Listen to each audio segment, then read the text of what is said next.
Hey mga kabling, welcome back to Stasyon the Bling Bling channel. Naatay ko an parcel ato ning i-open.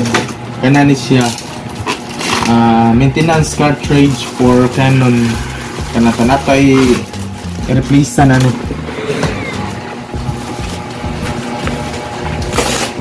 Sa mura siya kanaba waste ink toner kumbaga sa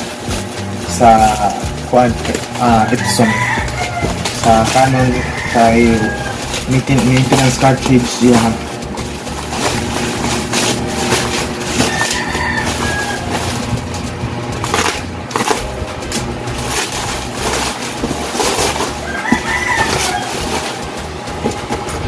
So diara nakapackage siya kayo.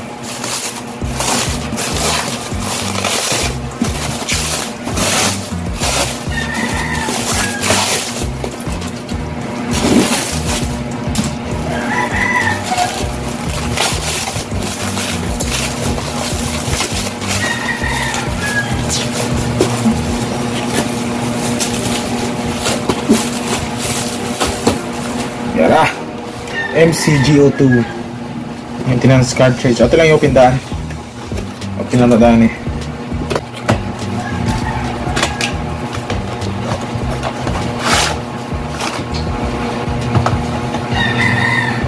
Aray. Ano yung sud?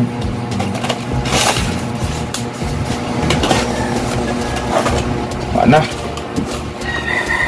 So, ito naman yan.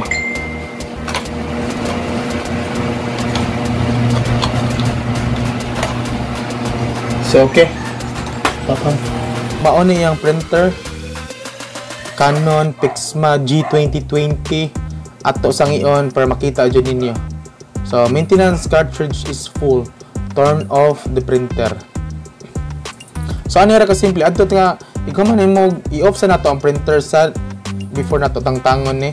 Mo na yung screw sa back sa printer sa likod sa printer atong tangtangon ng iyang maintenance cartridge. Tangtangan tang cover first and then kwaon siya. Boom. Yara.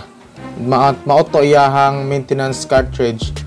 Duha ka option ni siya, ilisdan siya hole nga maintenance cartridge or ilisan siya foam. So ni stick kog ilis siya sa tibuok since ang foam niya is sobra ka complicated pag tangtang na tendency na sa uban nga na mga foam sa ani nga dili original din dili mo suhop kaayo ang ink nga manggawa sa iyahang waste ay ang mga waste ink. So atong gitaod na ang maintenance cartridge and then atong itaod ang iyahang cover sa likod. Unya ato sa ning screwhan og balik para mulak siya niya. Kahuman atong i-on og balik. Anara ka simple. Simple ra kayo, tingtangon ra ang maintenance cartridge nya ibalik nya i-on na to balik, plug in na to. So mo na yung printer and then on na to. Pop wala na, good na, wala na siya, good na ni. So if ganahan mo ginginani nga video, don't forget to subscribe to my channel og follow us sa Facebook Bling Bling Computer Sambuan, follow us and then don't forget to subscribe and like. Okay, thank you for watching. Kita-kits sa next video. Hey mga kablang.